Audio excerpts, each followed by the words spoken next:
Welcome to ASPN academy. இது GK video. இது வந்து 12th பாலிட்டியில் இருக்கிற செகண்ட் லெசன், அதாவது சட்டமன்றம் அப்படிங்கிற லெசனோட part 2 video. Already part 1 video நம்ம சேனலோட பிளேலிஸ்ட்டில் இருக்குது. அதை பார்த்துட்டு அடுத்து இந்த ரெண்டாவது பார்ட்டுக்கு வாங்க. அதோட கண்டினியூஷன் தான் இதில் பார்க்க போகிறோம். ஓகே, சட்டமன்றம் அதாவது பார்லிமெண்ட்டை பற்றி தான் இந்த லெசன் ஃபுல்லாகவே இருக்குது. அது மாநில அளவில் இருக்கிறதும் சட்டமன்றம் தான், மத்திய அளவில் இருக்கிறதும் சட்டமன்றம் தான். ஓகேவா, அதை பார்லிமெண்ட்டுன்னு சொல்லுவோம். இதை சட்டமன்றம், மாநில சட்டமன்றம், பேரவை, இந்த மாதிரிலாம் சொல்லுவோம். இதை பற்றி தான் இந்த லெசனில் படிக்க போகிறோம். இந்த வீடியோவில் என்ன இதுலேருந்து ஸ்டார்ட் பண்ணுறோம் அப்படின்னா, மக்களவை மற்றும் மாநிலங்களவையோட சம அதிகாரங்கள். இதுக்கு முன்னாடி பார்ட் 1 வீடியோவில் சட்டமன்றம்னா என்ன, அதோட வேலை என்ன, அதில் எத்தனை வகை இருக்குது, அதில் மக்களவையோட அதிகாரம் என்ன, மாநிலங்களவையோட அதிகாரம் என்ன, இதெல்லாமே பார்த்தோம். இப்போது இந்த ரெண்டு அவைக்கும் எந்த இடத்துல எல்லாம் சமமான அதிகாரம் இருக்கும் அப்படிங்கிறது தான் இந்த ஃபர்ஸ்ட் டாப்பிக்காக கொடுத்துருக்காங்க. பாருங்க, ரெண்டு அவையில் இருக்கிற எம்பியும் ஏதாவது ஒரு முன்வரைவுகள் வந்தால் அதை சட்டமாக்குறதுக்கு வாக்களிப்பாங்க. அதுக்கு வந்து ரெண்டு பேருக்குமே உரிமை இருக்குது, ரெண்டு பேருக்குமே அதிகாரம் இருக்குது. அதுதான். ரெண்டாவது, சட்ட திருத்த முன்வரைவு. ஏதாவது ஒரு திருத்தம் பண்ண போகிறாங்க, சட்ட திருத்தம் பண்ண போகிறாங்க அப்படின்னா அதுக்கான முன்வரைவு கொண்டு வருவாங்க இல்லையா, அதுக்கும் வாக்களிக்கிறதுக்கு வந்து இவங்க ரெண்டு பேருக்குமே அதிகாரம் இருக்குது. இதில் எல்லாம் ரெண்டு பேருக்கும் சமமான அதிகாரம் தான், எந்த ஒரு வித்தியாசமும் இருக்காது. தொகுப்பு நிதி செலவீட்டில் அனுமதி அளித்தல். அதாவது தொகுப்பு நிதி அப்படிங்கிற ஒரு நிதி வச்சுருப்பாங்க. அதில் இருந்து தான் எல்லா கவர்மெண்ட் எம்ப்ளாயீஸுக்கு சேலரி போடுறது, இந்த மாதிரி அவசர கால தொகுப்பு நிதின்னு தனியாக இருக்கும். அதுலேருந்து எடுத்து ஒரு எமர்ஜென்சி பீரியடில் வந்து செலவழிக்கிறது, இந்த மாதிரி தனியாக இருக்கும் இல்லையா. அந்த நிதியை வந்து செலவீடு பண்ணுறதுக்கு இதை நாங்கள் வெளியே எடுக்க போகிறோம், இந்த நிதியை இதுக்கு நாங்கள் அலாட் பண்ணுறோம் அப்படின்றதுக்கு பெர்மிஷன் கேட்பாங்க. பெர்மிஷன்னா என்னென்னா, ஜஸ்ட் ஒரு இன்ஃபார்ம் பண்ணுவாங்க மக்களவை மாநிலங்களவையில் இருக்கவங்ககிட்ட. அவங்க வந்து அதுக்கு ஓகே நாங்களும் அதுக்கு ஆமோதிக்கிறோம் அப்படிங்கிற மாதிரி அனுமதி கொடுப்பாங்க. ஓகேவா, இவங்க அனுமதி கொடுத்தா தான் நடக்குமா அப்படின்னா இல்லை, இது வந்து ஜஸ்ட் ஒரு இன்ஃபார்ம் பண்ணுற மாதிரி ஒரு ப்ரொசீஜர் தான். அடுத்தது, குடியரசுத் தலைவர் மற்றும் துணை குடியரசுத் தலைவரை தேர்ந்தெடுக்கிறதுலையும் அதே மாதிரி அவங்கள பதவி நீக்கம் பண்ணுறதுலையும் ரெண்டுக்கும் வாக்களிக்கிற அதிகாரம் இந்த ரெண்டு அவையில் இருக்கவங்களுக்குமே இருக்குது. இது மட்டும் இல்லாமல் உச்ச நீதிமன்றம், உயர் நீதிமன்றத்தோட நீதிபதிகள், தலைமை தேர்தல் ஆணையர், சிஏஜி, தணிக்கை கணக்காயர், சென்ட்ரல் இவங்கன்னு சொல்லுவோம் இல்லையா நம்ம, அந்த ஆடிட்டர், அந்த நம்ம இந்தியாவுக்குன்னே ஒரு ஆடிட்டர் இருப்பாங்க சரியா, அந்த தணிக்கையாளர், இவங்க எல்லாரையுமே பதவி நீக்கம் செய்ய குடியரசுத் தலைவருக்கு பரிந்துரை செய்யும் அதிகாரம். இவங்களை டைரக்டாக பதவி நீக்கம்லாம் செய்ய முடியாது. குடியரசுத் தலைவரையும் துணை குடியரசுத் தலைவரையும் நேரடியாக வாக்கு மூலமாக பதவி நீக்கமே பண்ண முடியும். ஆனால் இவங்களெல்லாம் பதவி நீக்கம் பண்ணுற அதிகாரம் குடியரசுத் தலைவருக்கு மட்டும்தான் இருக்குது. அதுக்கு வந்து இவங்க பரிந்துரை பண்ணலாம்.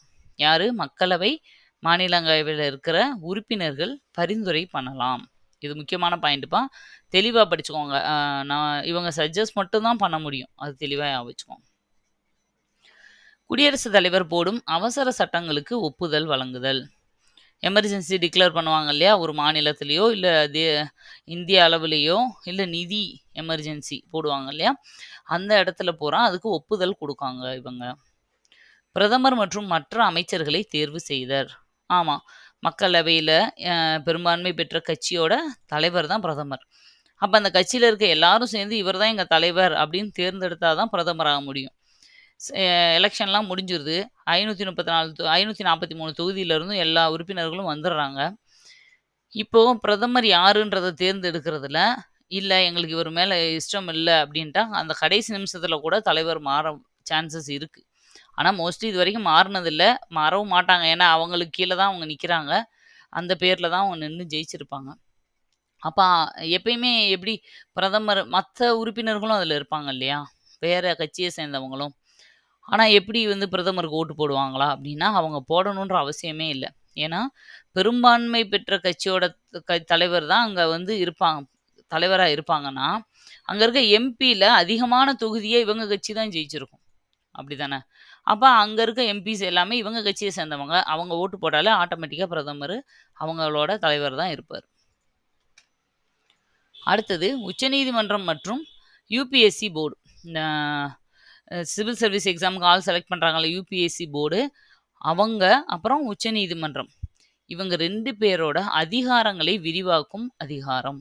அதாவது என்னன்னா, இவங்க 2 பேருக்குன்னு ஒரு லிமிட்டேஷன் இருக்கும்.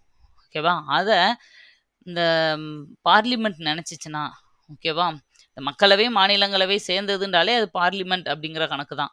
பார்லிமெண்ட் நெனச்சா அவங்களோட அதிகாரங்கள வந்து எக்ஸ்டெண்ட் பண்ணலாம். இப்போ ஒரு சில கேஸஸ் இருக்கு. திடீர்னு என்ன சொல்லலாம்னா, அந்த அவங்களோட லிமிட்ட தாண்டியும் வந்து, "நீங்க இத எங்களுக்கு முடிச்சு குடுங்க" அப்படின்னு கேட்கும்போது, கோர்ட் அதில தலையிடுவாங்க.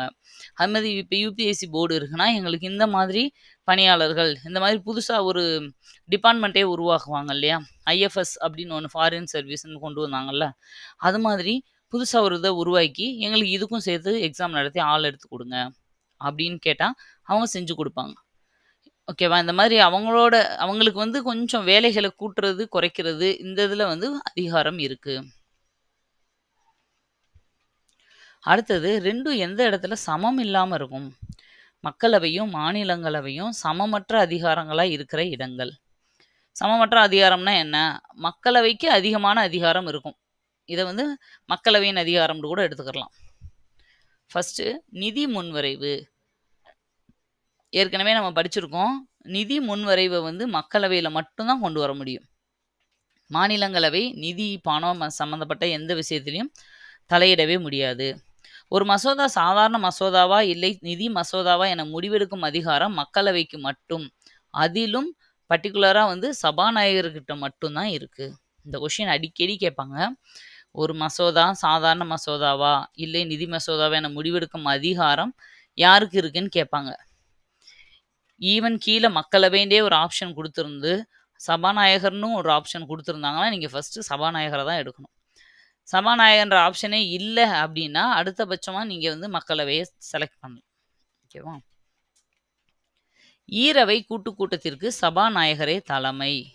2 அவையும் கூட்டம் நடத்துவாங்க இல்லையா? அப்ப இந்த சபாநாயகர் தான் தலைமை தாங்கி நடத்தி வைப்பாரு. அப்ப இது வந்து மக்களவைக்கான அதிகாரம்ன்ற மாரி தான். ஏன்னா, சபாநாயகர் மக்களவையோட தலைவர். மக்களவையால தேர்ந்தெடுக்கப்பட்ட ஒரு அ ஹெட்.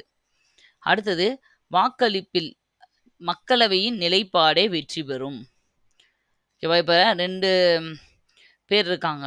அதுக்கு முன்னாடி மக்களவையோட தலைவர் வந்து குடியரசுத் தலைவர். ஆனா, மக்களவைய முழுசா இருந்து நடத்தி குடுக்குறவர் சபாநாயகர். அத ஞாபகம் வச்சுக்கோங்க. மாநிலங்களவையோட தலைவர் வந்து துணை குடியரசுத் தலைவர். சரியா? இந்த வித்தியாசம் தெளிவா தெரியணும்.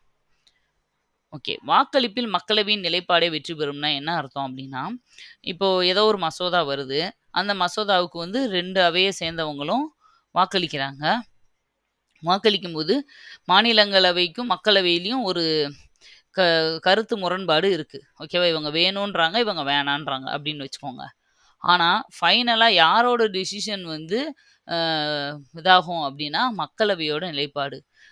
ஏன் மக்களவை வந்து அதுக்கு அந்த சிறப்பு அதிகாரம் குடுத்துருக்காங்களா அப்படின்னு கேட்டா, அப்படியெல்லாம் கிடையாது. மக்களவையில மெம்பர்ஸ் அதிகம். கிட்டத்தட்ட 545 பேர் இருக்காங்க. மாநிலங்களவையில வெறும் 250 பேர் தான். அப்ப ஆட்டோமேட்டிக்கா ஓட்டு போடும்போது, இங்க தான மெம்பர்ஸ் அதிகம். அப்ப இவங்களோட கருத்து தான் வந்து ஃபைனலா ஜெயிக்கிற மாரி ஆயிரும். கவர்மெண்ட் அந்த அவங்களுக்கு சிறப்பு அதிகாரத்தெல்லாம் குடுக்கல. அங்க மெம்பர்ஸ் அதிகமா இருக்கனால ஆட்டோமேட்டிக்கா ஓட்டு வந்து கடைசியில இவங்களோட டெசிஷன் தான் வந்து கிடைக்கிற மாரி இருக்கும். நிதி அறிக்கையில் வாக்கெடுப்பில் மாநிலங்களவை சஜஷன் சொல்லலாம். ஆனா முடிவெடுக்க முடியாது. இப்ப நிதி அப்படின்னு சம்மந்தப்பட்ட ஏதோ ஒரு மசோதா வருதுன்னா, மாநிலங்களவை அதுல வந்து இத நீங்க மாத்துங்க, இத கரெக்ஷன் பண்ணுங்க, இத இப்படி வச்சுக்கலாம் அப்படின்னு சொல்லி ஐடியா தான் குடுக்க முடியுமே தவிர, இப்படிதான் வைக்கணும் அப்படின்னு முடிவெடுக்க முடியாது. அப்போ முழுக்க முழுக்க மக்களவையோட அதிகாரம் அது. அவசர நிலை காலத்தை நீக்கும் அதிகாரம். இது ரொம்ப முக்கியமான பாயிண்ட்ப்பா. ஒரு ஸ்டேட்லயோ, இல்ல ஆல் ஓவர் இந்தியாவிலயோ ஒரு எமர்ஜென்சி டிக்ளேர் பண்ணியிருக்காங்கன்னு வச்சுக்கோங்க. அதுக்கு ஒரு குறிப்பிட்ட காலம் வரைக்கும் அது அப்படியே போய்க்கிட்டே இருக்கும். மேக்ஸிமம் 3 வருஷம் வரைக்கும் இருக்கலாம். அதுல இடையிலே எலக்ஷன் நடத்தியோ, இல்ல பிரச்சனை சீராகியோ, திரும்ப வந்து நம்ம அந்த ஸ்டேட்ல எலக்ஷன் நடத்த போறோம் அப்படின்னா, அந்த அவசர நிலைன்ற காலத்த ஆல்ரெடி எமர்ஜென்சி பீரியடா இருந்தத கேன்சல் பண்ணி நார்மல் கொண்டு வருவாங்க இல்லையா? அந்த அதிகாரம் மக்களவை கிட்ட மட்டும் தான் இருக்கு. இது நம்மளுக்கு கண்டிப்பா அங்க கொஸ்டின்ல போம்போது நமக்கு கன்ஃப்யூஸ் ஆகும். மக்களவையா, மாநிலங்களவையா? ஏன்னா மாநிலங்களோட எமர்ஜென்சிய டிக்ளேர் பண்றதுன்னு நெனச்சுருவோம் நம்ம. இது ஆல் ஓவர் இந்தியா முழுக்க தான் மக்களவை கிட்ட தான் அதிகாரம் இருக்கு. எந்த ஒரு அமைச்சருக்கும் எதிராக நம்பிக்கையில்லா தீர்மானம் கொண்டு வருதல் சொல்லியிருக்கோம். ஈவன் அது பிரதமரா இருந்தாலும் இல்ல உள்ளேயே இருக்கிற ஏதோ ஒரு மினிஸ்டரா இருந்தாலும் அவங்களுக்கு எதிராக நம்பிக்கை இல்லாத தீர்மானம் மக்களவையில நிறைவேற்றப்பட்டால் ஆட்சி கலைக்க வேண்டும். சரியா? இதுதான் வந்து மக்களவையோட சிறப்பு அதிகாரங்கள். அடுத்து நம்ம பார்க்க போறது வந்து மாநிலங்களவையின் சிறப்பு அதிகாரங்கள். மாநிலங்களவைக்கும் ஸ்பெஷல் அந்தஸ்து இருக்கா அப்படின்னா ஒரு சில இடங்கள்ல அதுக்கு முக்கியத்துவம் இருக்கு. அது என்னன்னு பார்க்கலாம். மாநில பட்டியலில், அதாவது மாநில பட்டியலோட ஆர்டிக்கிள் என்ன அப்படின்னா 249 244 தான் மாநில பட்டியலில் இருக்கிறது. அந்த ஆர்டிக்கிள் என்ன சொல்லுது அப்படின்னா, ஒரு மாநில பட்டியலில் சட்டம் இயற்றும் அதிகாரம் மாநிலங்களவைக்கு இருக்கு அப்படின்னு சொல்லுது. ஓகேவா? பேரே மாநில பட்டியல் தான். அப்போ அந்த மாநிலத்தில் சட்டம் இயற்றுறது யார் பண்ண முடியும்? மாநிலங்களவை தான் பண்ண முடியும். இதில் மக்களவை தலையிட முடியாது. அடுத்தது அனைத்து இந்திய தேர்வாணையம் தொடர்பான முடிவுகளை எடுத்தல். இந்த ஆல் இந்தியா சர்வீசஸ்ன்னு சொல்கிறோம்ல, ஐஏஎஸ், ஐபிஎஸ், ஐஎஃப்எஸ், இவங்களையெல்லாம் செலக்ட் பண்ணுறதுல அவங்கள வந்து எக்ஸாம் கண்டக்ட் பண்ணி ட்ரைனிங் கொடுத்து செலக்ட் பண்ணி எல்லாமே பண்ணுறது சென்ட்ரல் கவர்மெண்ட் தான் பண்ணும். ஆனால் போஸ்டிங் எங்கே போடுவாங்க? ஒவ்வொரு மாநிலத்திலையும் போஸ்டிங் போடுவாங்க.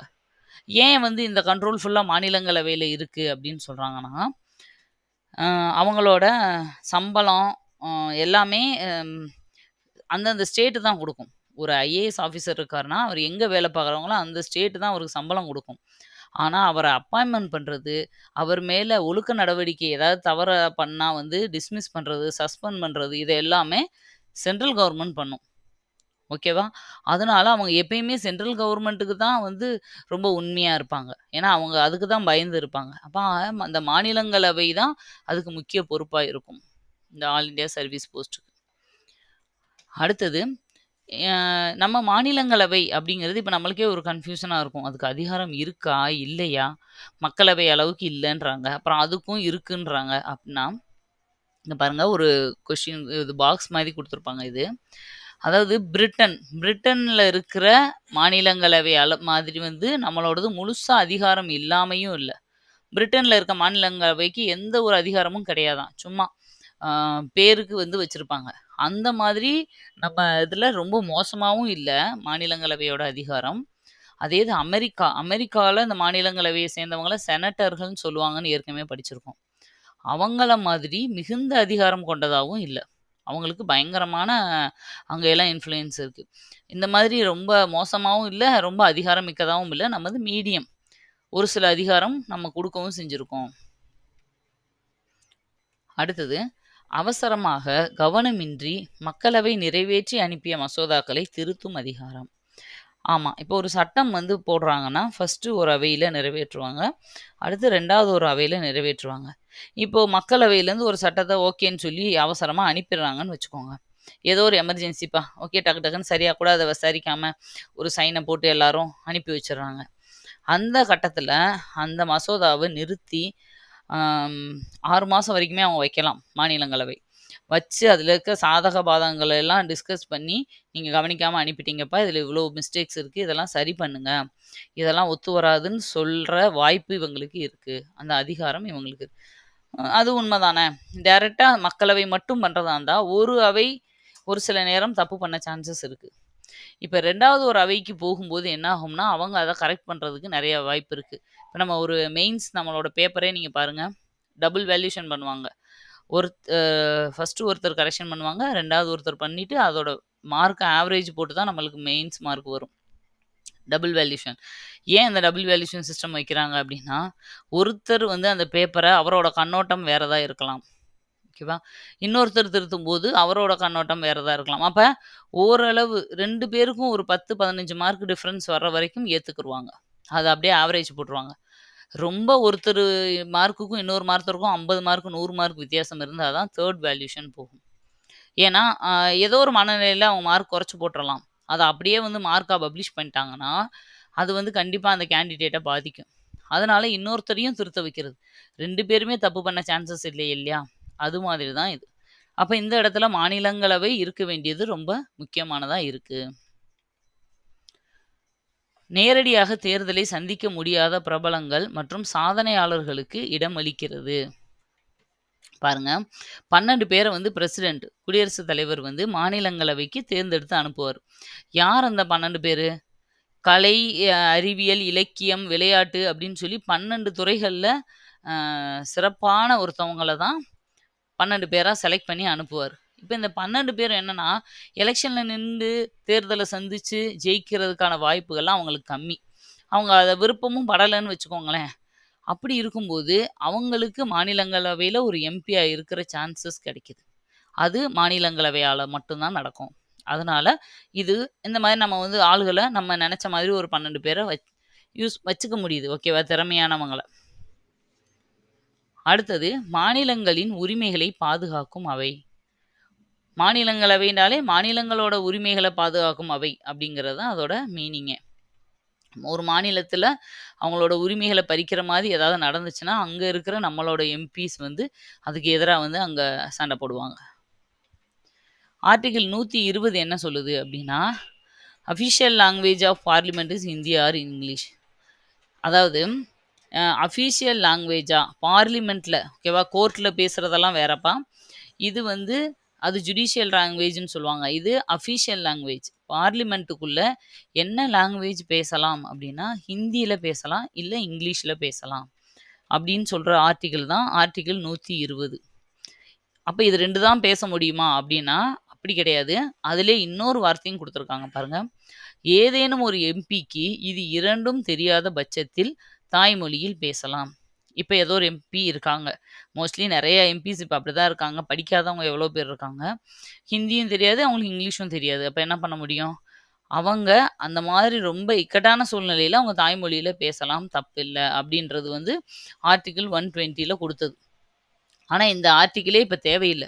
இந்த ஆர்டிகிளே கேன்சல் கூட பண்ணிரலாம். ஏன் அப்படின்னா, இப்ப எல்லாம் பார்லிமெண்ட்ல இந்த மாரி டிரான்ஸ்லேட்டரே தேவையில்ல. ஒரு ப்ளூடூத் மாரி குடுத்துடுறாங்க இல்லையா? அதிலேயே என்ன பண்ணோம், யார் எந்த லாங்குவேஜ்ல பேசினாலும் அவங்க லாங்குவேஜ்ல அவங்களுக்கு டிரான்ஸ்லேட் பண்ணி கேட்டுரும். இப்ப உலகத்துல இருக்க எந்த லாங்குவேஜ்ல யார் பேசினாலும் இப்ப பிரச்சனை இல்ல. எல்லாராலயும் அவங்க சொந்த லாங்குவேஜ்ல அத டிரான்ஸ்லேட் பண்ணி கேட்க முடியும். அதனால இந்த ஆர்டிகிள் இப்ப தேவையே இல்ல. ஓகே. அடுத்தது சட்டம் இயற்றும் நடைமுறைகள். எப்படி வந்து ஒரு மசோதாவோ, இல்ல ஒரு மசோதா, முன்வரைவு 2மே ஒண்ணு தான். ஒரு முன்வரைவு எப்படி கடைசியில ஒரு சட்டம் ஆகுது, அதுக்கு இடையில எத்தன நிலைகள அது தாண்டி வருது அப்படிங்கிறது தான் இந்த இதில பார்க்க போறோம். இந்த சட்டம் இயற்றும் நடைமுறைகள்ல எதிர்க்கட்சிகளோட பங்கு வந்து ரொம்ப முக்கியமானதுன்னு சொல்றாங்க. ஏன் அப்படின்னா, எதிர்க்கட்சி இருந்தா மட்டும் தான் எதிர்க்கட்சி வந்து இந்த இடத்துல சொல்லுவாங்க. இந்த சட்டம் வந்து எங்களுக்கு ஒத்து வராது மக்களுக்கு. அப்படின்னு. அவங்களும் சேர்ந்து ஒத்துக்கிட்டா தான் இது வந்து சட்டமாக்க விடுவாங்க இல்லையா? இல்ல போராட்டம் பண்ண ஆரம்பிச்சுருவாங்க. அப்போ ஒரு சட்டத்துல அத அனுமதிக்கிறதுல எதிர்க்கட்சிக்காரங்களோட பங்கும் இருக்கு. எப்பயுமே எதிர்க்கட்சின்னு ஒண்ணு கண்டிப்பா இருக்கணும். நம்ம இப்ப அமெரிக்காலலாம் எதிர்க்கட்சின்னு ஒரு கட்சி இருக்காது. ஆளுங்கட்சி தான் முழுக்க முழுக்க எல்லா டாமினேஷனும் பண்ணுவாங்க. ஆனா நம்ம இந்தியால அப்படி கிடையாது.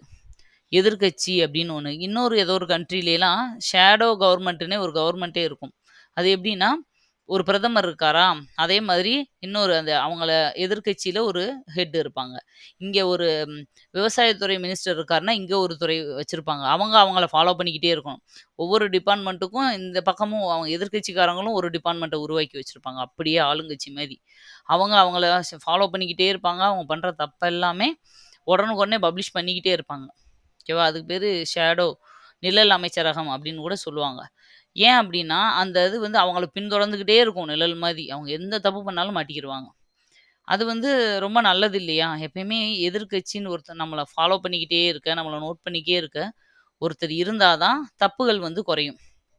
இல்ல எல்லாமே ஒருத்தர் ஆளுங்கட்சி எடுக்கிற முடிவு தான் அப்படின்னும்போது, அது சர்வாதிகாரம் மாரி ஆயிரும். ஆனா, எதிர்க்கட்சின்னு ஒண்ணு இருக்கும்போது, இந்த காலத்துலலாம் அதுவும் சோசியல் மீடியா, ஃபோனு, டிவி எல்லாம் வந்துருச்சு. எந்த ஒரு தப்பும் பண்ண முடியாது. ஒரு சின்னதா பிரச்சனை பண்ணாலும், உடனே அத பெருசா எடுத்து போட்டுருவாங்க. அதுக்கு பயந்தே கூட ஆளும் கட்சிகள் பல விஷயங்கள கவனமா பார்த்து, பார்த்து 1க்கு 2 தடவ வெரிஃபை பண்ணி செய்வாங்க. அதனால எதிர்க்கட்சி கண்டிப்பா நார்மலா லைஃப்லயே அப்படிதான் சொல்லுவாங்க இல்லையா? நம்மளுக்கு எதிரியே இல்லாட்டினா நம்ம வளரவே முடியாது. எதிரின்னு ஒருத்தர் இருந்தா தான் என்னாகும்? நம்ம லைஃப்ல மேல மேல வளர்ந்துட்டே போவோம். இல்லாட்டி ஒரே ஸ்டேஜ்ல தான் அப்படியே இருப்போம். ஓகே. இப்போ சட்ட முன்வரைவு ஃபர்ஸ்ட்டு தாக்கல் பண்ணுவாங்களா மசோதாவ? அத மக்களவையில ஃபர்ஸ்ட்டு வந்து ஒப்புதல் குடுப்பாங்க. மக்களவையில அப்டின்னா, ஃபர்ஸ்ட்டு மக்களவையில தான் குடுக்கணுமா அப்டின்னா, எந்த ஒரு அவையில வேணாலும் ஃபர்ஸ்ட்டு நிறைவேற்றலாம். ஃபர்ஸ்ட்டு மக்களவை, இல்ல மாநிலங்களவை. அடுத்து 2வது இன்னொரு அவை. ஓகேவா? அதுக்கடுத்து 3வது இந்த 2 அவையிலயுமே ஓகே சொல்லி அனுப்பிட்டாங்கன்னா, டைரக்ட்டா போய் குடியரசுத் தலைவர்ட்ட சைன வாங்கிட்டு வந்து சட்டமாக்கிற மாட்டாங்க. என்ன பண்ணுவாங்கன்னா, குழு ஆலோசனை நிலை அப்டின்னு சொல்லி இடையில வந்து ஒரு டீம் கிரியேட் பண்ணி, அந்த டீம் வந்து என்ன செய்வாங்கன்னா, அத நல்லா அனலைஸ் பண்ணுவாங்க. அனலைஸ் பண்ணிட்டு, அதுக்கப்புறம் 3 வாசிப்பு நிலைன்னு சொல்லுவாங்க. அதுல 3 வாசிப்பு நடக்கும். வாசிப்பு நிலைக்கு அனுப்பி வைப்பாங்க. இந்த சர்ச்சிலலாம் மேரேஜுக்கு முன்னாடி 3 தடவ வாசிப்பாங்க இல்லையா? உங்களுக்கு மேரேஜ் யாருக்காச்சும் இதில ஆட்சேபனை இருந்தா சொல்லுங்கன்னு. அது மாதிரி இங்கேயும் 3 முறை வந்து வாசிப்பாங்க. அந்த 3 முறையில யாருக்காவது பிரச்சனையோ, இதில மிஸ்டேக்ஸோ இருந்தா சொல்லலாம். அந்த 3 வாசிப்பவே 5 ஸ்டேஜா பண்றாங்க. பாருங்க. ஃபர்ஸ்ட்டு ஒரு முதல் வாசிப்பு நடக்கும். இது வந்து ஃபார்மலா ஒரு ஓவர்வியூ மாரி இந்த மாதிரி ஒரு மசோதா வந்திருக்குன்னு சொல்லுவாங்க. 2வது அந்த முதல் வாசிப்புக்கு அடுத்து 2 நாள் கழிச்சு 2ஆம் வாசிப்பு வாசிப்பாங்க. ஓகேவா? வாசிச்சதுக்கு அப்புறம் 2ஆம் வாசிப்பு முடிஞ்சதுக்கு அப்புறம் குழு நிலைக்கு போகும். குழு நிலைனா என்ன? அப்படின்றத இன்னும் பின்னாடி டீட்டெயிலா படிப்போம். அதுல யார் யாரெல்லாம் இருப்பாங்க? எப்படியெல்லாம் டீட்டெயிலா அனலைஸ் பண்ணுவாங்கன்னு, இப்ப இந்த ஸ்டெப்ஸ் மட்டும் தெரிஞ்சுக்கோங்க. குழு, அதாவது ஒரு டீம் கிட்ட போகும் அனலைஸ்க்காக. அடுத்தது அறிக்கை நிலை. அவங்க வந்து ரிப்போர்ட் சப்மிட் பண்ணுவாங்க. அந்த ரிப்போர்ட்ட வந்து டீட்டெயிலா பார்த்துட்டு 3வது வாசிப்பு வாசிப்பாங்க.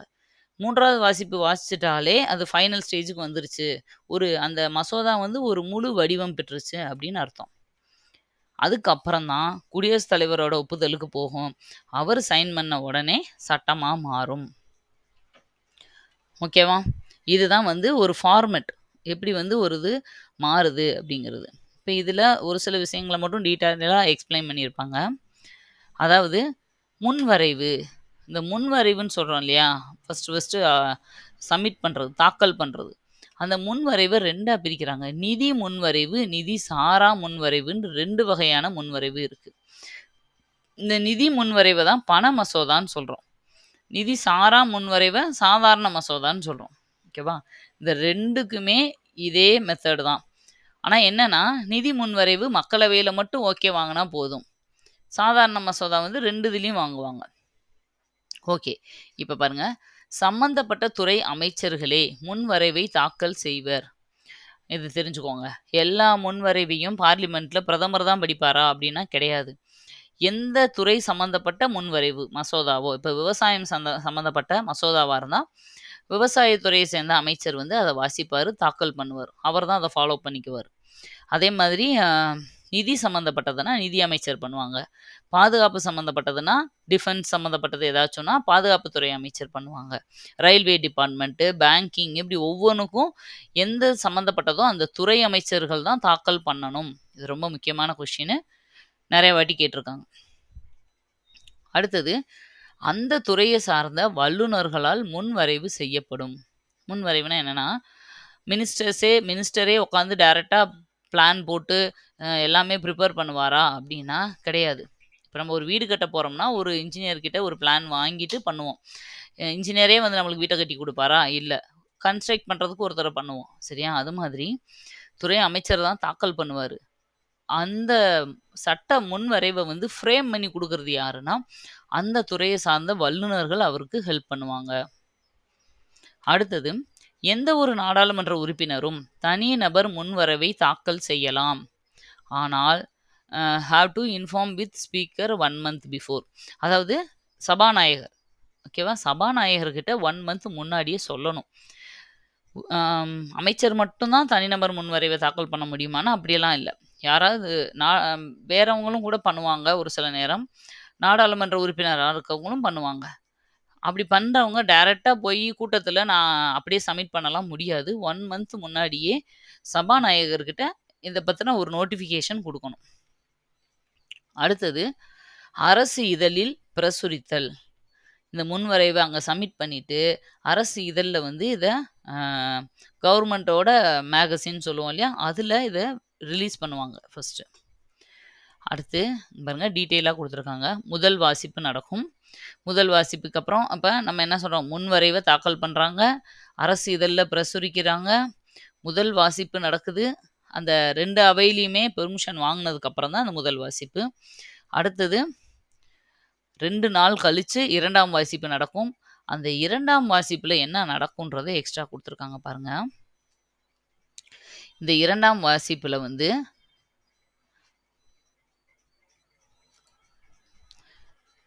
ஒரு நிமிஷம். இந்த 2ஆம் வாசிப்புல 4 ஸ்டேஜை கடந்து வரணும். அதாவது 4 விஷயங்கள் நடக்க சான்சஸ் இருக்கு. என்ன பண்ணுவாங்கன்னா 2ஆம் வாசிப்புல உடனே ஏற்றுக்கொள்ளப்படலாம். 2ஆம் வாசிப்பு முடிஞ்சோடனே ஓகேப்பா நாங்கள் ஏற்றுக்குறோம், அதில் எந்த ஒரு சந்தேகமும் இல்லை, சிம்பிளான விஷயங்கள்லாம் உடனே ஏற்றுக்குவாங்க இல்லையா சட்டங்களை, அப்படி உடனே ஏற்றுக்கிறலாம். இல்லை தேர்வு குழுவிற்கு அனுப்பலாம். இல்லை அந்த தேர்வு குழுன்னு சொல்லியே ஒரு டீம் இருப்பாங்க அங்கே, குடியரசுத் தலைவர், துணை குடியரசுத் தலைவர் எல்லாம் தேர்வர் குழு தானே செலக்ட் பண்ணுறாங்க, அது மாதிரி அவங்ககிட்ட நாங்கள் அனுப்பி கொஞ்சம் சஜஷன் கேட்டுக்கிறோம் அப்படின்னு சொல்லலாம். இல்லை ஈரவை சேர்ந்து உருவாக்கிய தேர்வு குழுவுக்கு அனுப்பலாம். இந்த மக்களவையும் மாநிலங்களவையும் மட்டும் ஒரு சின்ன டீமை உருவாக்கி இதை கொஞ்சம் அனலைஸ் பண்ணி எங்களுக்கு கொடுங்க, இதில் கொஞ்சம் டவுட் இருக்குது அப்படின்னும் சொல்லலாம். 4வது பொதுமக்கள் கருத்தை அறிந்து கொள்ள சுற்றுக்கு விடலாம். அதாவது சர்க்குலர். பொதுமக்கள் என்ன நினைக்கிறாங்க அப்படிங்கிறத தெரிஞ்சுக்கிறதுக்கு சர்க்குலர் விடுவாங்க. மோஸ்ட்லி நம்ம இந்தியாவில் இது மாதிரி நடந்தது இல்லை. பொதுமக்கள் கருத்தை வாங்கிக்கிட்டு சட்டமாக்குறது வந்து இது வரைக்கும் நடக்கலை. அமெரிக்காவிலாம் அந்த மாதிரி தான் செய்வாங்களாம். மக்களோட கருத்தை கணிப்பை முழுசாக கேட்டுட்டு அந்த ஓட்டிங் படி வந்து அந்த சட்டத்தை ஆக்கவுமா வேண்டாமா அப்படின்ற மாதிரி. அப்போ என்ன ஆகுதுன்னா, ஒரு ஓட்டிங் கேட்கும்போதே இப்போ நான் ஓட் பண்ண போகிறேன்னா அது என்னன்னு தெரிஞ்சுக்கிட்டா தான் பண்ணுவேன். ஓகேவா? அப்போ மக்கள் வந்து ஒவ்வொரு சட்டங்களையும் என்ன நடக்குது, எதுக்காக போடப்படுறதுன்றது தெரிஞ்சுக்கிறதுக்கும் ஒரு வாய்ப்பாக இருக்குது இல்லையா? இப்போ எல்லாம் நம்ம இந்தியாவில் எவ்வளவோ சட்டங்கள் இருக்குது, எவ்வளவோ திட்டங்கள், கவர்மெண்ட்டோட நலத்திட்டம் நிறைய இருக்குது, அது பாதி பேருக்கு தெரியவே மாட்டுது. இப்போ இந்த மாதிரி மக்கள்கிட்டயே கருத்து கணிப்பு கேட்டுட்டு அறிமுகப்படுத்தும் போது ஆட்டோமேட்டிக்காக அவங்க எல்லாரையும் போய் அது ரீச் ஆயிடுது.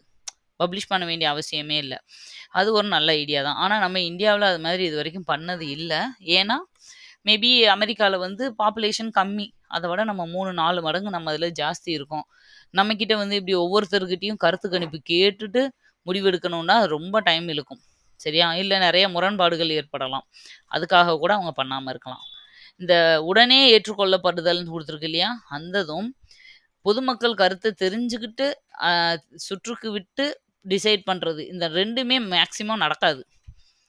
இந்த இடையில இருக்க 2 பாயிண்ட்ல ஏதாவது ஒன்று தான் மோஸ்ட்லி ஒரு சட்டம் கொண்டு வரதுக்கு முன்னாடி நடக்கும். ஏன்னா ஒன்று குழுவுக்கு அனுப்புவாங்க, இல்லை எது பண்ணுவாங்க. சரியா? அப்போது இந்த குழுவுக்கு அனுப்புனேன்னா என்ன ஆகுது, குழு நிலை வருது. நெக்ஸ்ட்டு இந்த குழு நிலையில் என்ன இருப்பாங்கன்னா, ஒரு தலைவரும் அவருக்கு கீழே ஒரு சில உறுப்பினர்களும் இருப்பாங்க. ஒரு டீமை கிரியேட் பண்ணி வச்சுருப்பாங்க. அவங்க இந்த சட்டத்தை டீட்டெயிலாக அனலைஸ் பண்ணி அவங்களோட ரிப்போர்ட்டை சப்மிட் பண்ணுவாங்க. இந்த குழு நிலையை தாண்டி வரும் இல்லையா, குழு வந்து ஓகே இது நல்ல சட்டம் தான், மக்களுக்கு எந்த பாதகமும் இல்லை, இதை போடலாம்னு சொன்னதுக்கப்புறம் அறிக்கை நிலை அப்படிங்கிற ஒரு நிலைக்கு வரும். அறிக்கை நிலை அப்படின்னா என்னன்னா, முன்வரைவின் உட்கூறுகள் தனித்தனியே விவாதத்திற்கு உட்படுத்தப்படும். அந்த மசோதாவில் இருக்க ஒவ்வொரு பாயிண்ட்டாக எடுத்து அனலைஸ் பண்ணுவாங்க. இது இப்படி போட்டிருக்கு, இது உங்களுக்கு ஓகேவா, இதை யாராவது அப்போஸ் பண்ணுறீங்களா, இதில் வேறு யாருக்காவது மாற்று கருத்து இருக்கான்னு சொல்லி ஒவ்வொன்றையும் இது வேறு மாதிரி ஏதாவது சேஞ்சஸ் பண்ணலாமா. இப்போ நான் ஏதோ ஒரு இதுக்கு ஒரு மானியம் ஒதுக்கியிருக்காங்கன்னு அதில் போட்டிருக்குன்னு வச்சுக்கோங்க, அதனால் நல்லது ஏதாவது நடக்குமா, அதனால் கெட்டது நடக்குமா, அதை மிஸ்யூஸ் பண்ண யாராவது சான்சஸ் இருக்கா, இப்படியே பண்ணிக்கிட்டு இருந்தால் பின்னாடி கவர்மெண்ட்டுக்கு ஏதாவது பாதிப்பு வருமா. இப்போ பிஎஃப் ஸ்கீமவே அந்த காலத்தில் கொடுத்துட்டு இருந்தாங்க, இப்போ அதை ஏன் நிப்பாட்டிட்டாங்க, அதனால கவர்மெண்ட்டுக்கு நிறைய லாஸ் ஆச்சு. ஓகேவா? அதனால என்ன பண்ணுறாங்கன்னா, அப்போ நம்ம என்ன பண்ணுவோம், அதை அவங்க வேலையில் இருக்கும்போதே கொஞ்சம் கொஞ்சமாக பிடிச்சிட்டு ஃபைனலாக நம்ம வந்து ஒரு வட்டி போட்டு கொடுக்குற மாதிரி கொடுத்துருவோம் அப்படின்ற மாதிரி. பேங்க்கில் அவங்க இன்வெஸ்ட் பண்ணால் கொடுப்போம்ல, அந்த மாதிரி. அப்போ அவங்களுக்கும் ஒரு லாபம் கிடைக்கும், கவர்மெண்ட்டுக்கும் கொஞ்சம் நஷ்டம் குறையும். அப்போ இதெல்லாம் ஓகே இல்லையா? இந்த மாதிரி பின்னாடி ப்ராப்ளம் வர சான்சஸ் இருக்கா இதனால் அப்படின்னு எல்லாத்தையும் டீட்டெயிலாக அனலைஸ் பண்ணுறது தான் இந்த அறிக்கை நிலை. அதாவது முன்வரைவுக்கு இறுதி வடிவம் கொடுப்பது, எல்லா கரெக்ஷனும் முடித்து ஃபைனலைஸ் பண்ணி அந்த மசோதாவை முழுசாக முடிச்சு வைக்கிறது வந்து அறிக்கை நிலையில் தான். முன்வரைவுக்கு இறுதி வடிவம் கொடுக்கும் நிலை எது? அப்படின்னு கொஸ்டின் கேட்பாங்க. குழு நிலையா? அறிக்கை நிலையா? அப்படின்னு கேட்பாங்கப்பா. அப்படி கேட்கும்போது அறிக்கை நிலைன்னு நீங்க சொல்லணும். கடைசியா 3ஆம் வாசிப்பு. ஏதாவது ஒரு அவையில் ஏற்றுக்கொள்ளப்பட்டு அடுத்த அவைக்கு அனுப்பப்படும். 3 வாசிப்பு முடிஞ்சுட்டு, இதுக்கப்புறம் கூட ஒரு சில நேரம் மக்களவைக்கும், மாநிலங்களவைக்கும் அனுப்பி ஓகேன்னு சொல்லி ஒப்புதல் வாங்கிட்டு, குடியரசுத் தலைவரோட ஒப்புதல் வாங்குவாங்க. அப்புறம் கடைசியா சட்டமா மாறும். ஓகேவா? இதுதான் ஒரு சட்டம் வந்து எப்படி வந்து உருவாக்கி அதை எவ்வளோலாம் நம்ம நினைக்கிறோம் பார்லிமெண்ட்டில் சும்மா போய் உட்காந்து எந்திரிச்சு வராங்கப்பா அப்படின்னு நினைக்கிறோம். அப்படிலாம் இல்லை. இப்படி ஒவ்வொரு சட்டத்துக்கும் அவங்க போகணும், அதை அனலைஸ் பண்ணணும், அவங்க சொல்கிறத புரிஞ்சுக்கிறணும், அந்த சட்டத்தை வந்து டீட்டெயிலாக தெரிஞ்சுக்கிட்டு அதுக்கு வாக்களிக்கணும். இப்படி நிறைய விஷயங்கள் இருக்கு. ஓகே, சட்டமன்றத்தின் அமைப்பு மற்றும் அதிகாரம். இந்த சட்டமன்றம் வந்து அட்டவணை 7 தான் மத்திய மாநில உறவை பற்றி சொல்கிறது. அதாவது மத்திய மாநில அரசுகள் எப்படி அதிகாரங்களை பிரிச்சுக்கிறது, என்னென்ன தனித்தனி அதிகாரம், இதுக்கு என்ன இருக்குது அதுக்கு என்ன இருக்குன்னு சொல்கிறது வந்து அட்டவணை 7. பொதுவாகவே நம்மளுக்கு தெரியும் இந்த அதிகார பகிர்வே எது மூலமாக நடக்குது அப்படின்னா பட்டியல்கள். 3 வகையான பட்டியல் மூலமாக தான் இந்த அதிகார பகிர்வு நடக்குது. மத்திய பட்டியல், மாநில பட்டியல், பொதுப்பட்டியல். இதை நம்ம இதுக்கு முன்னாடியே நிறைய படிச்சிருக்கோம். மத்திய பட்டியல், மாநில பட்டியல், பொதுப்பட்டியலில் எவ்வளவு துறைகள் இருக்குது அப்படிங்கிறத நிறைய வாட்டி படிச்சிருக்கோம். சரியா? அது என்னங்கிறத கீழே கமெண்ட்டில் சொல்லுங்கள். ஒவ்வொன்றுக்கும் எத்தனை துறைகள் இருக்குது அப்படிங்கிறத கமெண்ட்டில் சொல்லுங்கள். ஆல்ரெடி இதுக்கு முன்னாடி இருக்கிற நிறைய பாலிட்டி வீடியோவில் நான் அதை சொல்லியிருக்கேன். சரி, இப்போது மத்திய பட்டியல்னா என்ன? அதில் எந்த மாதிரி துறைகள்லாம் இருக்கும்னா மத்திய அரசு மட்டும்தான் அதில் தலையிட முடியும். அவங்க கண்ட்ரோலில் இருக்கிற டிபார்ட்மெண்ட் அது எல்லாமே. அதுக்கு எக்ஸாம்பிள் மட்டும் இங்கே கொடுத்துருக்காங்க பாருங்கள். பாதுகாப்பு, வங்கி, நாணயம், நாணயங்கள் அச்சடிக்கிறது. ஒவ்வொரு ஸ்டேட்டும் அவங்க இஷ்டத்துக்கு பணத்தை அடிச்சுக்கிற முடியுமா? முடியாது. சென்ட்ரல் கவர்மெண்ட்டு தான் நாணயங்களை வந்து அச்சடித்து எல்லாத்துக்கும் வந்து அவங்க தான் வந்து டிஸ்ட்ரிபியூட் பண்ணுவாங்க. சரியா? பேங்கிங்கு, பாதுகாப்புத்துறை, டிஃபென்ஸ் துறை, இது எல்லாமே அவங்க கையில் இருக்கும். இது மாதிரி கிட்டத்தட்ட 100 துறைகள் இருக்குது மத்திய பட்டியலில். இது வந்து எக்ஸாம்பிள் கொடுத்துருக்காங்க.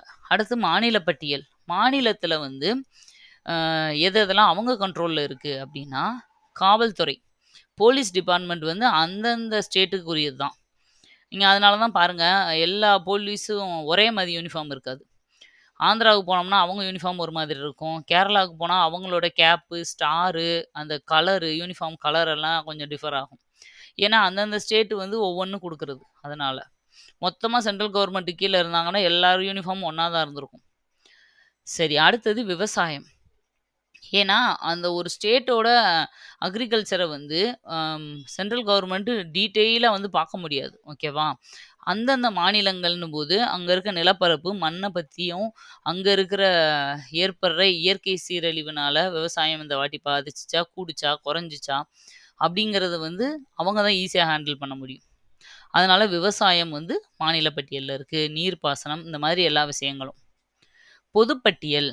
பொதுப்பட்டியல் அப்படின்னா என்ன அப்படின்னா மத்திய பட்டியலும் மத்திய அரசும் மாநில அரசும் சேர்ந்து சட்டம் இயற்றலாம், சேர்ந்து முடிவெடுக்கலாம்.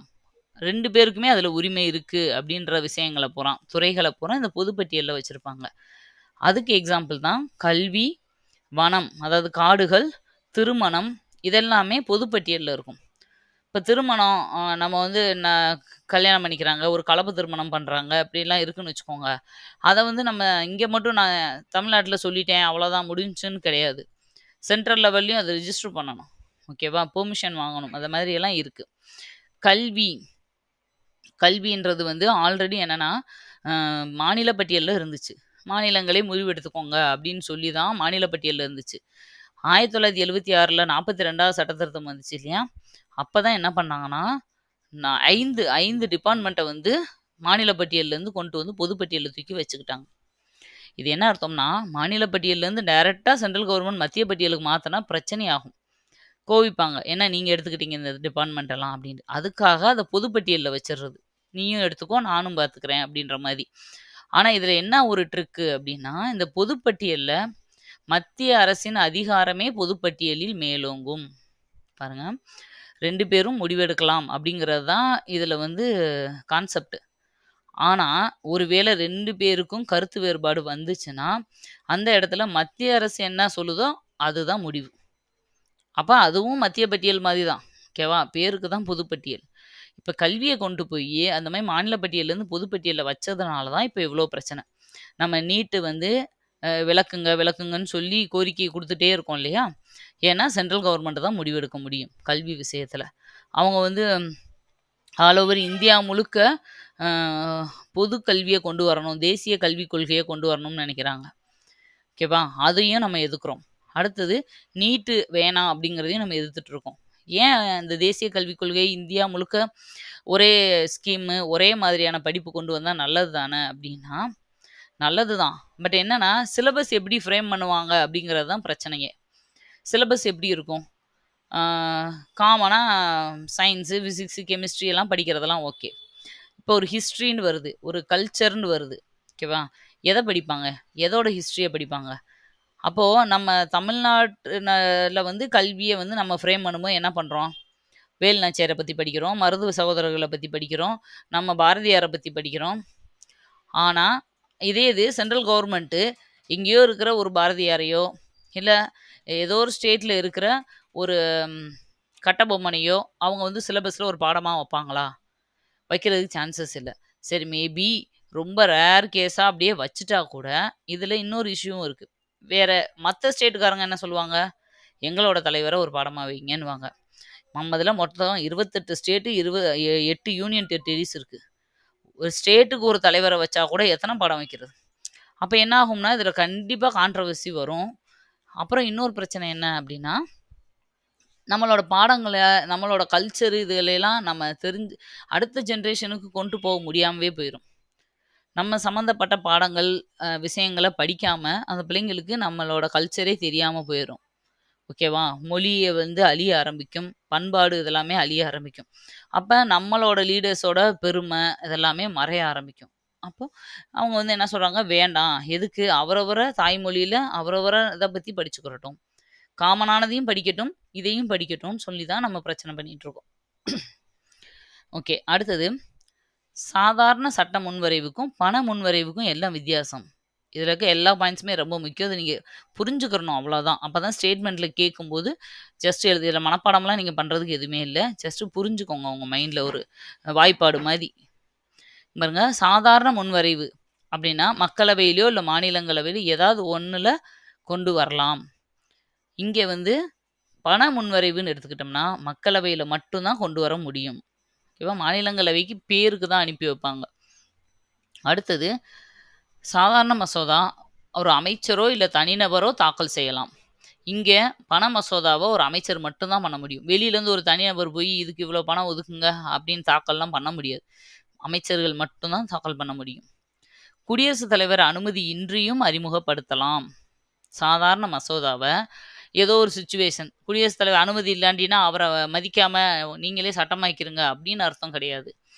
அவர் ஊரில் இல்லை, ஓகேவா? அவர் சைன் பண்ணக்கூடிய சுச்சுவேஷனில் இல்லை, ஏதோ உடம்பு சரியில்லாமல் இருக்காரோ, இல்லை சுற்றுப்பயணத்தில் இருக்காரு, இல்லை வெளிநாடுகளில் ஏதோ ஒரு முக்கியமான மீட்டிங்கில் இருக்காரு, அப்படி இங்கே சட்டம் ஆக்கணும் அப்படின்னா அது சாதாரண சட்டமாக இருந்தால் ஜஸ்ட் அவர்கிட்ட ஒரு பெர்மிஷன் ஒரு ஃபோன் கால்லையோ இதுலையோ கேட்டுட்டு கூட சைன் இல்லாமல் கூட சட்டமாக்கலாம். ஏன்னா அது ஒரு சாதாரண மசோதா தானே, அது வந்து பெருசாக யாரையும் பாதிக்க போகிறது இல்லை. ஆனால் பண மசோதா அப்படி கிடையாது. பண தொகுப்பு நிதி குடியரசுத் தலைவரோட அவசர கால நிதியே குடியரசுத் தலைவர் கையில் தான் இருக்கும், அவரோட பேரில் தான் இருக்கும். அவரோட பரிந்துரைக்கு பின்னாடி மட்டும்தான் பண மசோதாவை அறிமுகப்படுத்த முடியும். அடுத்தது மாநிலங்களவை திருத்தவோ நிராகரிக்கவோ முடியும். இப்போ ஒரு சட்டம், சாதாரண சட்ட முன்வரைவு வருது, மாநிலங்களவைகிட்ட ஒப்புதல் கேட்குறாங்க. அப்போ அவங்க வந்து இதில் கரெக்ஷன் பண்ணுங்கன்னு சொல்லலாம். இல்லை இது எங்களுக்கு பிடிக்கல, நாங்கள் இதை நிராகரிக்கிறோம், நாங்கள் ஓகே சொல்ல மாட்டோம்னு கூட சொல்லலாம். இது சாதாரண மசோதாவுக்கு. ஆனால் பண மசோதா வரும்போது அந்த மாதிரி மாநிலங்களவை சொல்ல முடியாது. மாநிலங்களவை முடிவெடுக்கவே முடியாது. ஜஸ்ட் அவங்க கரெக்ஷனோ சஜஷனோ சொல்லலாம், ஆனால் மக்களவை எடுக்கிற முடிவு தான். அடுத்தது எந்த முடிவும் எடுக்காமல் 6 மாதங்களுக்கு மாநிலங்களவை முடிவை தாமதப்படுத்தலாம். ஒரு சாதாரண மசோதா வருது, அவங்களுக்கு அதை வந்து ஓகே சொல்ல விருப்பம் இல்லை, 6 மாதம் வரைக்கும் கூட அதை வச்சுட்டு மெதுவாக நிதானமாக பதில் சொல்லலாம். ஆனால் பண மசோதா வந்தால் மாநிலங்களவை அப்படி பண்ண முடியாது. ஒரு 14 டேஸ் மட்டும்தான் அவங்க வச்சு எதுனாலும் யோசிக்க முடியும். அதுக்குள்ள ஒண்ணு சஜஷனோ, இல்ல கரெக்ஷனோ, இல்ல ஓகேவோ சொல்லி மக்களவைக்கு அனுப்பிறணும்.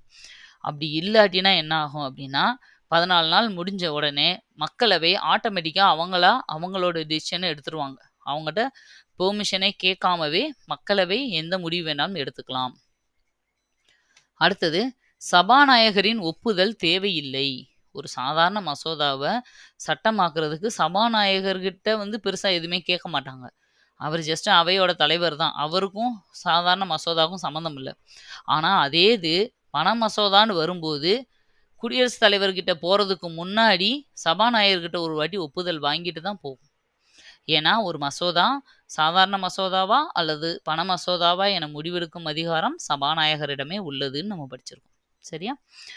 அடுத்தது, ஈரவைகளின் ஒப்புதலுக்கு பின்பே சட்டமாகும். இதில் முடக்கம் ஏற்பட்டால் குடியரசுத் தலைவர் கூட்டம் கூட்டுவார். பாருங்க, 2 அவையும் ஓகே சொல்லணும். சாதாரண சட்டம்னா.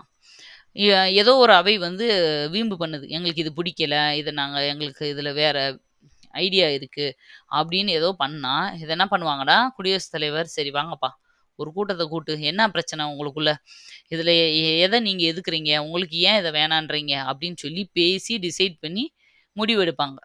சரியா? ஆனா பண மசோதாவில் இந்த மாதிரி இருக்கிறதுக்கு வாய்ப்பே இல்லை. முடக்கம் பண்ணவே முடியாது. வந்த உடனே டக்கு டக்கு டக்குன்னு பாஸ் ஆகணும். ஏன்னா பண மசோதான்றது வந்து ஒரு எமர்ஜென்சி, ஒரு மாதிரி ரொம்ப தேவையான நேரங்களில் தான் அந்த சட்டங்களை கொண்டு வருவாங்க. அப்போ இந்த முடக்கு ஏற்பட வாய்ப்பே கிடையாது. முடக்கி வச்சுக்கிட்டு அதில் வீம்பு பண்ணிக்கிட்டு குடியரசுத் தலைவரை கூப்பிட்டு பஞ்சாயத்து பண்ணிக்கிட்டு இந்த வேலையே கிடையாது. சரியா? குடியரசுத் தலைவர் முன்வரைவை மறுபரிசீலனைக்கு அனுப்ப முடியும். குடியரசுத் தலைவர்கிட்ட ஒரு அதிகாரம் இருக்குப்பா. இது வந்து இதுக்கு முன்னாடி பாயிண்ட்ல சொன்னான்னு தெரியல, இருந்தாலும் இங்கே ஒரு வாட்டி சொல்லிடுறேன். குடியரசுத் தலைவர்கிட்ட ஒரு சட்டம் வரும் இல்லையா? வரும்போது அதை வந்து அவர் உடனே சைன் பண்ணணுன்ற அவசியம் இல்லை. அவருக்கு வந்து அதில் ஏதாவது கொஞ்சம் சரியா இல்லாத மாதிரி தோணுச்சுன்னா, நீங்கள் இதை கொஞ்சம் மறுபரிசீலனை பண்ணிட்டு வரீங்களா, திரும்ப இதை மாற்ற முடியுமான்னு யோசிச்சுட்டு வரீங்களான்னு சொல்லி ஒரு வாட்டி திருப்பி அனுப்பலாம் அவரை நினச்சா. ஓகேவா? சரிங்க சார்ன்னு சொல்லிட்டு போய் அவங்க கரெக்ஷன் பண்ணிட்டு கொண்டு வந்தாலும், பண்ணாமல் அப்படியே கொண்டு வந்தாலும், 2வது தடவை இன்னொரு வாட்டி அவர் திருப்பி அனுப்ப முடியாது. 2வது வாட்டி சைன் பண்ணியே ஆகணும். இது ஒரு முக்கியமான பாயிண்ட்டு. இது நிறையா வாட்டி கேட்டிருக்காங்க. ஒரு முன்வரைவை ஒரு தடவை தான் மறுபரிசீலனைக்கு குடியரசுத் தலைவர் அனுப்ப முடியும். 2வது வாட்டி அவர் சொன்ன கரெக்ஷனே அவங்க பண்ணாமல் கூட, இல்லைங்க நாங்கள் எங்களுக்கு கரெக்டாக தான் படுது, நீங்கள் சைன் பண்ணுங்கன்னு சொல்லி கொண்டு வந்தால் பண்ணி தான் ஆகணும். ஓகேவா? அதே மாதிரி பண மசோதாவாக இருந்தால் பாருங்க, குடியரசுத் தலைவர் பண முன்வரைவை மறுபரிசீலனைக்கு அனுப்ப முடியாது. பண முன்வரைவு, ஏன்னா அவர்கிட்ட கேட்டுட்டு தான் இதை ஸ்டார்ட்டே பண்ணுறாங்க. அப்போ பண முன்வரைவில் வந்து இவர் திரும்ப போய் யோசிச்சுட்டு வாங்கப்பா அப்படின்லாம் அனுப்ப சான்சஸே இல்லை. சைன் பண்ணி தான் ஆகணும். இந்த 8 பாயிண்ட்டும் தான் சாதாரண முன்வரைவுக்கும் இதுக்கும் உள்ள வித்தியாசம். இந்த 8 பாயிண்ட்லேருந்து ஒரு கொஸ்டின் இல்லை 2 கொஸ்டின் வந்து ஸ்டேட்மெண்ட்டாவோ இல்லை ட்ரூ ஆர் ஃபால்ஸ் டைப்லேயோ கண்டிப்பாக பாலிட்டி கொஸ்டினில் இருக்கும். ஓகேவா? இனிமேல் இதை நீங்கள் படித்ததுக்கப்புறம் நீங்கள் ப்ரீவியஸ் இயர் கொஸ்டினை ரெஃபர் பண்ணிங்கன்னா உங்களுக்கு புரியும். ஆமாம், இல்லை இந்த கொஸ்டின் இதுலேருந்து தானே கேட்டிருக்காங்க, இதைத்தானே அப்படி மாடிஃபை பண்ணி கேட்டிருக்காங்கன்றது உங்களுக்கு புரியும். சரியா? இந்த லெசன் ரொம்ப பெருசாக இருக்கிறதுனால இந்த வீடியோவை இதோட முடிச்சுக்கிறேன். இன்னொரு பார்ட்டும் இருக்கும், 3வது பார்ட்டு. அதில் இந்த லெசனோட ஃபைனல் பார்ட். ஓகேவா? சரி, இந்த இதை இதோட முடிச்சுக்கலாம். அடுத்த பார்ட்டில் உங்களை நான் மீட் பண்ணுறேன்ப்பா. பாய்.